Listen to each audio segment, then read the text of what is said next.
Hello friends, आज हम लोग बात करेंगे एट शॉप ई रिटेल लिमिटेड के बारे में। ये Ayurveda medicine, personal care, soil conditioner, home care, animal feed supplement, khadi clothing, food supplement और किचन प्रोडक्ट का मैन्युफैक्चरिंग और सेलिंग बिजनेस करती है।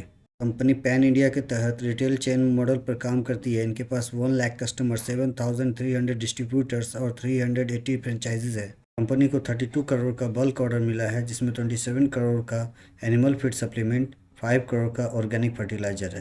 कंपनी ने एग्रीकल्चर और एनिमल फूड सप्लीमेंट के मैन्युफैक्चरिंग के लिए एक न्यू प्लांट इस्टेब्लिश किया है।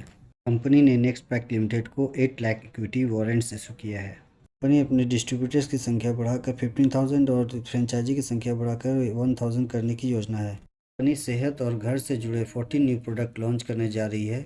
यह अभी डेवलपमेंट स्टेज में है। बेसिकली चेन मॉडल में क्या होता है कि कंपनी से जब आप जुड़ते हैं तो आपको बोला जाता है कि आप 2 बंदे लाओ, वो 2 बंदे आपके 4 बंदे लाएंगे। इस तरह से आपका चेन सिस्टम बढ़ते जाएगा। इसके ईयर चार्ट को देखें तो यह लगातार डाउन ट्रेंड बना हुआ है और सभी सपोर्ट को तोड़ता हुआ नीचे आते जा रहा है। इसका नियरेस्ट सपोर्ट 56-57 पर नज़र आ रहा है। अगर इसको भी तोड़ता है तो इसका नेक्स्ट सपोर्ट 29-30 दिख रहा है। आगे चलकर हम समझेंगे कि यह स्टॉक लगातार क्यों गिरता जा रहा है जबकि मार्केट ऑल टाइम हाई पे खड़ा है। आप अगर इस चैनल पर नए हैं तो कृपया हमें सब्सक्राइब करके बेल आइकन को हिट कर दें। बेसिकली ये कंपनी एक माइक्रो कैप कंपनी है जिसका मार्केट कैप 164 करोड़ है। ईयर हाई 137 और ईयर लो 56 है। हम जानते हैं कि ROCE 20% के अबव अच्छा माना जाता है। यहाँ पे इसका ROCE 69% है। ROE 15% के अबव अच्छा माना जाता है। इसका ROE 64% है। EPS 6.51 है, जो कि कम है। इसके सितंबर क्वार्टर का प्रॉफिट जून क्वार्टर के प्रॉफिट के कंपैरिजन में लगभग 2% बढ़ा है। इसके सितंबर 22 का प्रॉफिट सितंबर 21 के कंपैरिजन में 31% से बढ़ा है। Pledge 0%, debt 1.24 crore. इसके अगेंस्ट में free cash flow 5.93 crore, annual net profit 19 crore है, इसलिए इसको हम लोग डेट फ्री ही कंसिडर करेंगे। रिजर्व 69 करोड़ है। हम लोग इसके वैल्यूएशन को समझने का प्रयत्न करेंगे। इसका सेक्टर पी 32.2 है, जबकि स्टॉक पी 7.18 है, जो सेक्टर पी के कंपैरिजन में काफ़ी सस्ता नज़र आ रहा है। हम लोग जानते हैं कि PEG रेशियो अगर 1 से कम हो तो स्टॉक का वैल्यूएशन सस्ता माना जाता है। यहाँ पे हम लोग देख पा रहे हैं कि इसका PEG रेशियो 0.04 है, जो कि 1 से काफ़ी कम है। इसलिए हम लोग मान सकते हैं कि यह स्टॉक काफ़ी सस्ते वैल्यूएशन पे अवेलेबल है। इसका बुक वैल्यू 34 है, जो कि इसके करंट प्राइस 58 से कम है, लेकिन इसका इंट्रिंसिक वैल्यू 363 है। हम लोग जानते हैं कि कंपनी अगर अच्छे से ग्रो कर रही है तो अपने इंट्रिंसिक वैल्यू से एबव ही ट्रेड करती है। इस कंडीशन पे हमें यहाँ से 5 to 6 टाइम प्रॉफिट मिल सकता है। यह साइट हमें यह बताती है कि इस स्टॉक का वैल्यूएशन कहाँ तक फेयर वैल्यूएशन है और कहाँ तक एक्सपेंसिव है।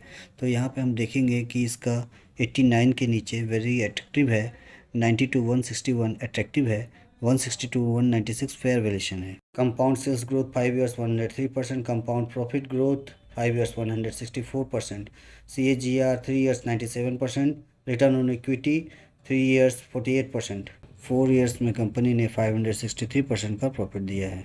ये अभी इंटेंसिव वैल्यू से कम पे मिल रहा है। ये FD से ज़्यादा रिटर्न देता है। ये अच्छा डिविडेंड नहीं देता है। ये अभी ओवरबॉट जोन में नहीं है, ना ही ASM GSM लिस्ट में शामिल है। इसका फाइनेंशियल ट्रेंड पॉजिटिव है, पॉजिटिव 23, नेगेटिव 0। क्वालिटी एवरेज है, 298 कंपनीज में रैंक 59। ये 69 के नीचे बेयरिश हो चुका है।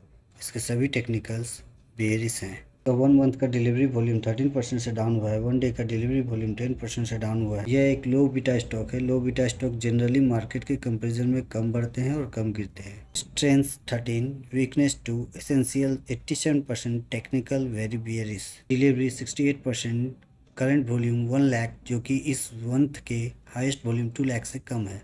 इसका रेवेन्यू 5 ईयर्स में 12 करोड़ से 159 करोड़ हो गया है। इसका नेट प्रॉफिट 3 ईयर्स में 1 करोड़ से 19 करोड़ हो गया है। इसने 2 बार बोनस दिया है, कोई स्प्लिट नहीं दिया है, ना ही कोई डिविडेंड दिया है। हम बात कर रहे थे शुरू में कि क्यों इस स्टॉक का प्राइस नीचे गिरते जा रहा है। उसका सबसे बड़ा रीज़न इसके प्रोमोटर्स हैं, जो कि लगातार अपना होल्डिंग कम करते जा रहे हैं। मार्च 2022 में 58% का होल्डिंग था, जो कि घटकर 36% रह गया है। अगर कंपनी के प्रोमोटर्स ही अपना माल बेचकर भागेंगे तो उस स्टॉक का प्राइस तो गिरेगा ही। FIS और DIs का यहाँ पर कोई होल्डिंग नहीं है। अगर FIS और DIs का बाइंग स्टॉक में आता है तो यह एक पॉजिटिव साइन होगा। फ़िलहाल ऐसे स्टॉक में कोई बड़ा इन्वेस्टमेंट बहुत रिस्की हो सकता है। हमारे द्वारा बताए गए किसी भी स्टॉक में कोई बाय या सेल रिकमेंडेशन नहीं होता है। काइंडली इन्वेस्टमेंट करने से पहले खुद की रिसर्च जरूर कर लें।